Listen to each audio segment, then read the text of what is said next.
ஓம் சாந்தி sister, குஷி குஷியா ஓம் இருக்கீங்களா? சாந்தி brother, குஷி குஷியா இருக்கேன். ஓகே, இப்ப 13வது அதிகாரத்துல நிறைய ரகசியம் பார்த்தோம். 1 ராஜாக்கள் சூப்பரா 13 இருந்துச்சு அதிகாரம். பிரதர். இப்ப 1 ராஜாக்கள் 14வது அதிகாரம் பார்க்கிறோம். Okay, அக்காலத்திலே யெரொபெயாமின் குமாரனாகிய, அதாவது ராஜாவின் குமாரனாகிய அபியா வியாதியில் விழுந்தான். அப்பொழுது யெரொபெயாம் தன் மனைவியை பார்த்து, நீ எழுந்து நீ யெரொபெயாமின் மனைவி என்று ஒருவரும் அறியாதபடிக்கு வேஷம் மாறி சீலோவுக்கு போ. இந்த ஜனத்தின் மேல் நான் ராஜாவாவேன் என்று என்னோட சொன்ன தீர்க்கதரிசியாகிய அகியா அங்கே இருக்கிறான். நீ உன் கையிலே 10 அப்பங்களையும் பணியாரங்களையும் ஒரு கலசம் தேனையும் எடுத்துக்கொண்டு அவனிடத்துக்கு போ. பிள்ளைக்கு சம்பவிக்க போகிறது இன்னதென்று அவன் உனக்கு அறிவிப்பான் என்றான். அப்படியே யெரொபெயாமின் மனைவி செய்தாள். ஸோ இதுல என்னன்னா குறி கேட்க தான் அனுப்புறாங்க. ஸோ குறி கேட்க கூடாது அப்படின்னு சொல்லுவாங்க. பட் ஆனா இங்க கடவுள் சொன்னது தானே கேட்டிருக்காங்க. ஸோ தீர்க்கதரிசி கிட்ட தான் அனுப்புறாங்க.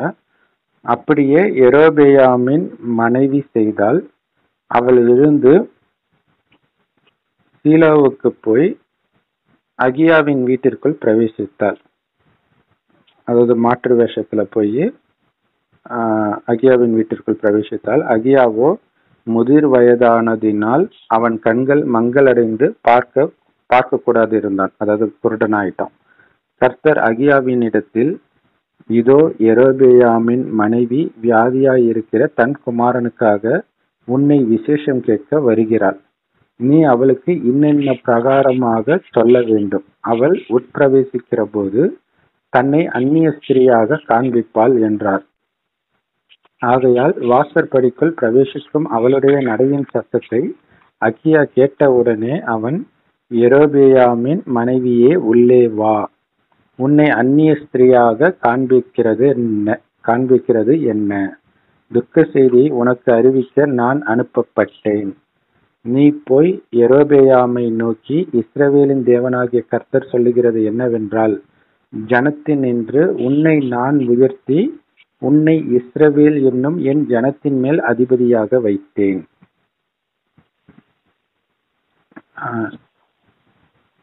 இஸ்ரவேலின் தேவனாகிய கர்த்தர் சொல்லுகிறது என்னவென்றால், ஜனத்தினின்று உன்னை நான் உயர்த்தி உன்னை இஸ்ரவேல் என்னும் என் ஜனத்தின் மேல் அதிபதியாக வைத்தேன். நான் ராஜ்யபாரத்தை தாவீது வம்சத்தாரின் கையிலிருந்து பிடுங்கி உனக்கு கொடுத்தேன்.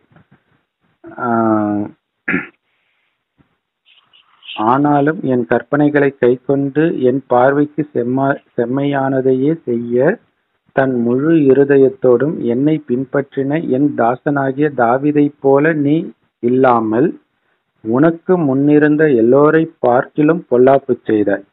எனக்கு கோபம் உண்டாக்க நீ போய் உனக்கு அந்நிய தேவர்களையும் வார்க்கப்பட்ட விக்கிரகங்களையும் உண்டு பண்ணி உனக்கு புறம்பே என்னை தள்ளிவிட்டாய். ஸோ அப்ப இந்த மதப்பிரிவினையை கிறிஸ்தவர்கள் உருவாக்கல, பைபிள்ல அப்படி இருக்குது.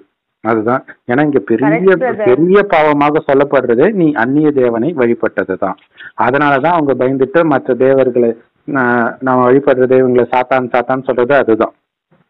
இதுதான் காரணம். நம்ம வேதங்களை படிச்சுதான் நல்லது கெட்டது தெரிஞ்சுக்கிறோம். அந்த வேதங்களே இப்படிதான் இருக்குங்கும் பொழுது அதை ஃபாலோ பண்றவங்க மேல தப்பு இல்லையே. கொடுமை. ஆனா இதுல என்னன்னா சாமி கண்ணை குட்டிடும் இந்த மாதிரி விஷயங்கள்லாம் மகாபாரத ராமாயணத்துல இருக்காது.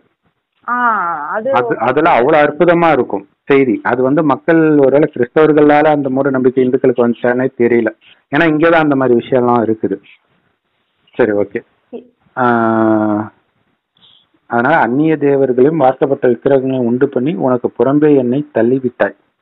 ஆகையால் இதோ நான் யெரொபெயாமுடைய வீட்டின் மேல் பொல்லாப்பை வரப்பண்ணி யெரொபெயாமுக்கு சுவர் மேல் நீர்விடும் ஒரு நாய் முதலாய் இராதபடிக்கு இஸ்ரவேலிலே அடைப்பட்டவனையும் விடுபட்டவனையும் சங்காரம் பண்ணி குப்பை கழித்து போடப்படுகிறது போல யெரொபெயாமின் பின்னடியாரை அவர்கள் கட்டோடு அற்று போக மட்டும் கழித்து போடுவேன் என்றார். அவங்க பிரேயரே பெந்தகோஸ்து இப்படிதான் பண்ணுவாங்க. அந்த கட்டை அவிழ்த்து போடும் ஆண்டவரே, கட்டை கிழித்து போடும் ஆண்டவரே என்னுவாங்க. அவங்க கையை ஆமா காலை பிரதர். முறித்து அந்த போடும் ஆண்டவரே டிவில எல்லாம் என்னுவாங்க. டிவி இது வரும் பிரதர் இதுல வந்து அவங்கள சொல்லி தப்பு கிடையாது. எங்க பைபிள்ல அப்படிதான் இருக்குதுன்ட்டு அவங்க சொல்லிடணும். ஏன்னா அப்படிதான் இருக்குது. இருக்கு. சரி, அதெல்லாம் பிரதர் படிப்பாங்க. கரெக்ட். யெரொபெயாமின் சந்ததியாரில் பட்டணத்திலே சாகிறவனை நாய்கள் தின்னும், வெளியில் சாகிறவனை ஆகாயத்தின் பறவைகள் தின்னும். கர்த்தர் இதை உரைத்தார். அப்படின்னு என்ன அர்த்தம்? புதைக்கிறதுக்கு ஆள் கிடையாது. ஸோ இந்த விஷயம் வந்து ஆக்சுவலா கடவுள் கடைசி நேரத்துல இப்படி நடக்கும்னு, கடைசி நேரத்துல வந்து யாரும் யாருக்கும் கொல்லி வைக்கவோ அழுறதுக்கோ ஆள் இருக்க மாட்டாங்க, ஆள் இருக்க மாட்டாங்க, எல்லாரும் இறந்துருவாங்க. ஸோ அந்த விஷயம் தான் இங்க இருக்குது. ஆனா இதுக்கு காரணமாக ஒரு விஷயம் சொல்றாங்க பாத்தீங்களா, அதுதான் சாத்தானுடைய சாமர்த்தியம்.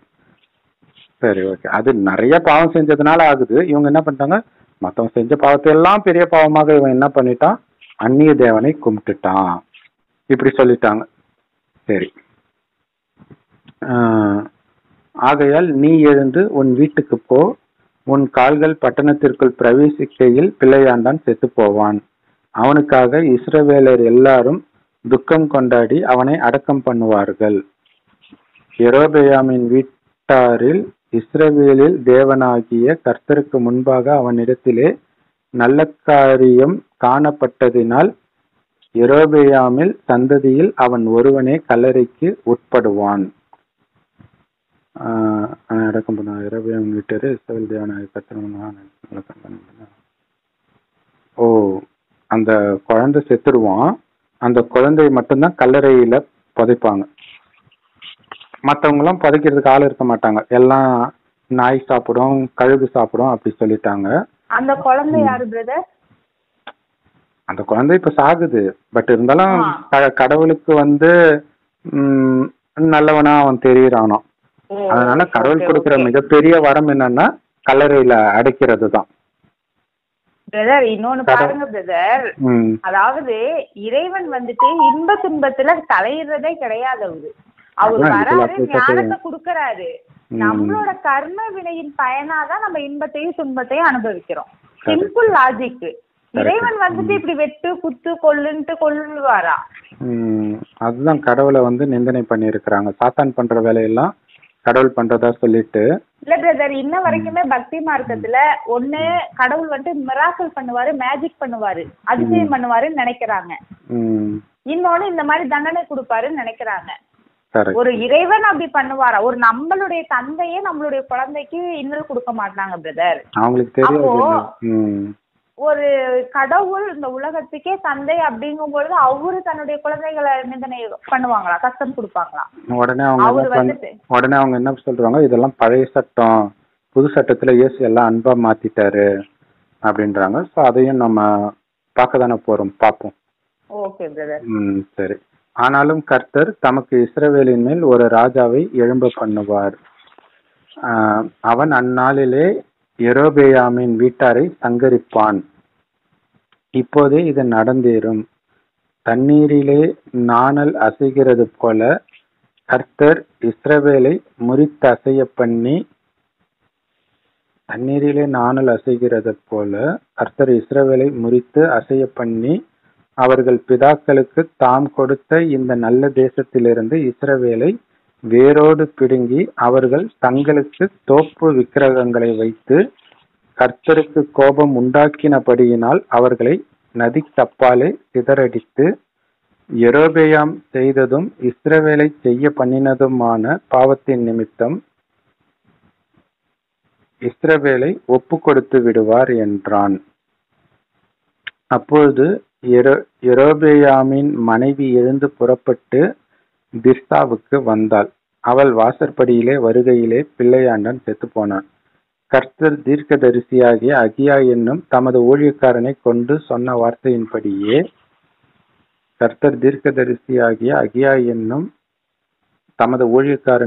சொன்ன வார்த்தையின்படியே அவர்கள் அவனை அடக்கம் பண்ணி இஸ்ரவேலர் எல்லோரும் அவனுக்காக துக்கம் கொண்டாடினார்கள். யெரொபெயாம் யுத்தம் பண்ணினதும் ஆண்டதுமான அவனுடைய மற்ற வர்த்தமானங்கள் இஸ்ரவேல் ராஜாக்களின் நாளாகம புஸ்தகத்தில் எழுதியிருக்கிறது.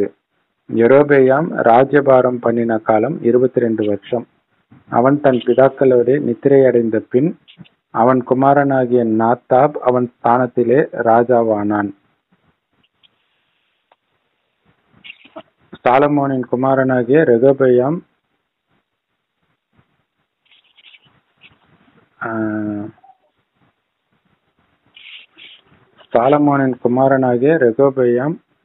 ஆனா அவன் நார்மலா தான் இறந்துருக்கிறான்.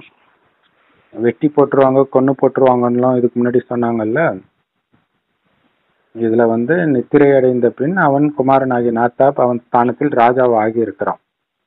அவன் வம்சத்தை அழிச்சிருந்தா அதுதான் ஒருவேளை இனிமேல்ட்டு நடக்கும் போல இருக்குது. சாலமோனின் குமாரனாகிய ரெகொபெயாம் யூதாவிலே ராஜ்யபாரம் பண்ணினான். ரெகொபெயாம் ராஜாவாகிற போது 41 வயதாய் இருந்தது. கர்த்தர் தம்முடைய நாமம் விளங்கும்படி இஸ்ரவேல் கோத்திரங்களில் எல்லாம் தெரிந்து கொண்ட நகரமாகிய எருசலேமிலே 17 வருஷம் ராஜபாரம் பண்ணினான். அம்மோன் ஜாதியான அவனுடைய தாயின் பேர் நாமால். யூதா ஜனங்கள் கர்த்தரின் பார்வைக்கு பொல்லாப்பானதை செய்து தாங்கள் செய்து வருகிற தங்களுடைய பாவங்களினால் தங்கள் பிதாக்கள் செய்த எல்லாவற்றை பார்க்கிலும் அவருக்கு அதிக எரிச்சலை மூட்டினார்கள். ஸோ இது நாளுக்கு நாள் உலகம் கீழே நோக்கி தம்ம பிரதானமாகும், பாவம் செய்யதான் செய்வாங்க. ஸோ அதுதான் அங்கே வெளிப்பட்டிருக்கு. அவர்களும் உயர்ந்த சகல மேட்டின் மேலும் பச்சையான சகல மரத்தின் கீழும் மேடைகளையும் சிலைகளையும் தோப்பு விக்கிரகங்களையும் தங்களுக்கு உண்டாக்கினார்கள். ஸோ கடைசியில் எங்க எடுத்துட்டு வரான் சாத்தான்? கடவுளை உருவாக்குனதான் அவங்க செஞ்ச பாவம்னு எடுத்துட்டு வந்துடுறான். தேசத்திலே இலச்சையான புணர்ச்சிக்காரரும் இருந்தார்கள். பாருங்க, பாவம் சொல்றாங்க, அதிக பாவம் செஞ்சாங்கன்னு சொல்லிட்டு நடுவுல இந்த சிலையை செஞ்சாங்கன்னு சொல்லிட்டாங்க. அடுத்தது மறுபடியும் பாவம். பாருங்க, இலச்சையான பாவம் செஞ்சாங்க, சிலை செய்ததுதான் பாவம் சொல்லிட்டு மறுபடியும் பாவத்தை சொல்றாங்க. தேசத்திலே இலச்சையான புணர்ச்சிக்காரரும் இருந்தார்கள். ஸோ காமத்தை பத்தி தான் சொல்றாங்க. இலச்சையான அப்நார்மல் டெக்ஸ்ட் பத்தி சொல்றாங்க. அந்த மாதிரி இருக்கிறவங்க, அது ஓரின சேர்க்கை அல்லது எதுவாக இருக்கலாம். இதுல நிறைய இருக்குது. காமத்துல இப்படிதான் இருக்கணும் அப்படிதான் இருக்கணும்ட்டு. ஸோ அதை மாறி பண்றது எல்லாம் இலச்சையான புணர்ச்சிக்காரர். அதுல சொல்லுவாங்க இப்படிதான் காமத்துல இருக்கணும், இதெல்லாம் பண்ணணும், இதெல்லாம் பண்ணக்கூடாது அப்படின்லாம் சொல்லியிருப்பாங்க. அதை மீறுறவங்கள தான் இலச்சையான புணர்ச்சிக்காரர் அப்படின்னு சொல்றாங்க. கர்த்தர் இஸ்ரவேல் புத்திரருக்கு முன்பாக துரத்தி விட்ட ஜாதிகளுடைய அருவருப்புகளின் படியெல்லாம் செய்தார்கள். இஸ்ரவேல் புத்திரருக்கு முன்பாக துரத்திவிட்ட ஜாதிகளுடைய அருவருப்புகளின், இங்க ஜாதிகளுடைய அருவருப்புன்றது ஆக்சுவலா இதுக்கு முன்னாடி அவங்க தெய்வங்களை அருவருப்புன்னு சொன்னாங்க. இந்த ஜாதிகளுடைய அருவருப்புன்றது அவங்க செய்யற காரியத்தையும் வச்சுக்கலாம். சரி, ரெகொபெயாம் ராஜ்யபாரம் பண்ணும் 5ஆம் வருஷத்திலே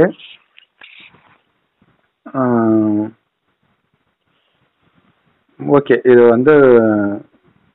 துரத்தி விடப்பட்ட ஜாதிகளுடைய அருவருப்புகளின் படி எல்லாம் பொழுது அது விபச்சாரம் சம்பந்தப்பட்ட விஷயம்தான்.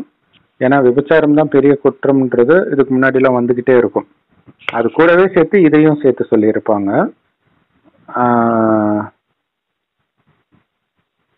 ரெகொபெயாம் ராஜபாரம் பண்ணும் 5ஆம் வருஷத்திலே எகிப்தின் ராஜாவாகிய சீஷாக் எருசலேமுக்கு விரோதமாய் கர்த்தருடைய ஆலயத்தின் பொக்கிஷங்களையும் ராஜாவுடைய அரண்மனையின் பொக்கிஷங்களையும் சாலமோன் செய்வித்த பொன் பரிசைகள் ஆகிய சகலத்தையும் எடுத்துக்கொண்டு போய்விட்டான். இது உண்மையில் இந்தியாவில் நடந்தது இல்லையா? கோயிலை கொள்ளையடிச்சிட்டு போறதெல்லாம் இங்க நடந்தது, அவங்க அங்க நடந்த மாதிரி காட்டுறாங்க. சரி, ஓகே. அவைகளுக்கு பதிலாக ராஜாவாகிய ரெகொபெயாம் வெண்கல பரிசைகளை செய்வித்து அவைகளை ராஜாவின் வாசற்படியை காக்கிற சேவகருடைய தலைவரின் கையில் ஒப்புவித்தான். அப்ப பாருங்க, தங்கம் இப்ப வெண்கலமாகுது. அந்த யுகம், தங்க யுகம் போய் வெள்ளி யுகம் போய் அடுத்தது வர்றது வெண்கல யுகம், காப்பர் ஏஜ் சொல்றோம் இல்லையா? ஸோ அதை தான் அங்க குறிக்கிறாங்க. ராஜா கர்த்தருடைய ஆலயத்துக்குள் பிரவேசிக்கும் போது அரண்மனை சேவகர் அவைகளை பிடித்து கொண்டு போய் திரும்ப தங்கள் அறையிலே வைப்பார்கள். ரெகொபெயாமின் மற்ற வர்த்தமானங்களும் அவன் செய்தவை யாவும் யூதாவுடைய ராஜாக்களின் நாளாகம புஸ்தகத்தில் அல்லவோ எழுதியிருக்கிறது. ரெகொபெயாமுக்கும் யெரொபெயாமுக்கும் அவர்கள் இருந்த நாட்களிலெல்லாம் யுத்தம் நடந்து கொண்டிருந்தது. ரெகொபெயாம் தம் பிதாக்களோடு நித்திரையடைந்து தாவீதின் நகரத்தில் தன் பிதாக்கள் அண்டையில் அடக்கம் பண்ணப்பட்டான். அம்மோன் ஜாதியான அவன் தாய்க்கு நாமால் என்று பெயர். அவன் குமாரனாகிய அபியாம் அவன் ஸ்தானத்தில் ராஜாவானான். ஸோ இதோட இந்த அதிகாரம் முடிஞ்சிச்சு சிஸ்டர். Okay brother. ஸோ போன அதிகாரம் அளவிற்கு இதுல இன்ட்ரெஸ்ட் இல்லை. ஓகே, அடுத்த அதிகாரம் பார்க்கலாம். ஓம் சாந்தி.